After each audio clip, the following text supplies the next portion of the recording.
Welcome to another slow motion look at honeybees in flight.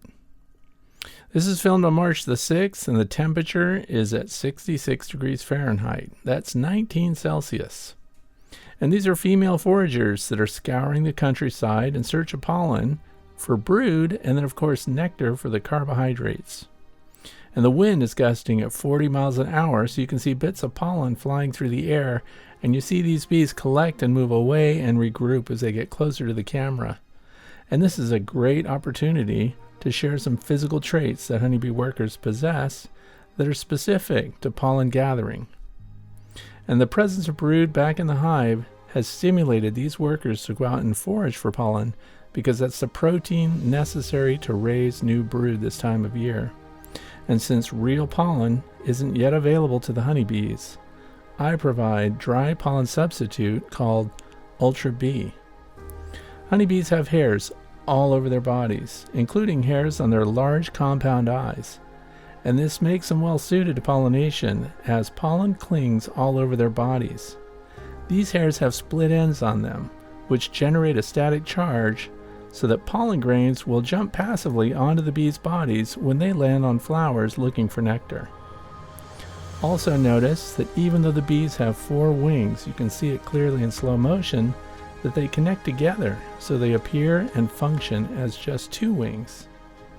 There are 3 body parts of the bees. That's the head, the thorax, and the abdomen.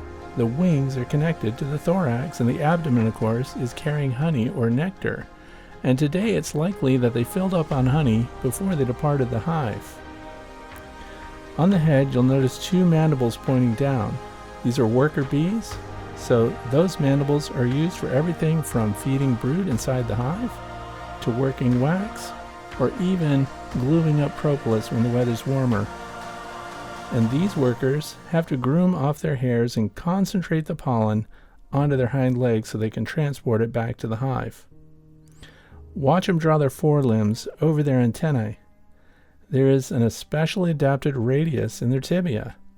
When the leg bends, it closes against a tiny spur that makes a circle around their antenna, and this helps them rake the grains off of the antenna. They could do the same thing if they need to clean dirt off and things like that.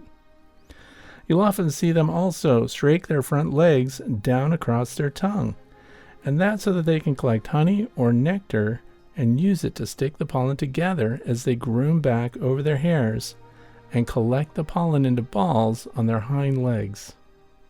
That way they can take it back. I hope that you'll enjoy watching these bees perform these activities in super slow motion. Thanks for watching today, and I hope you get some warm weather wherever you are, so it will help your bees collect the resources that they need for that valuable spring brood. I'm Frederick Dunn. Thanks for watching.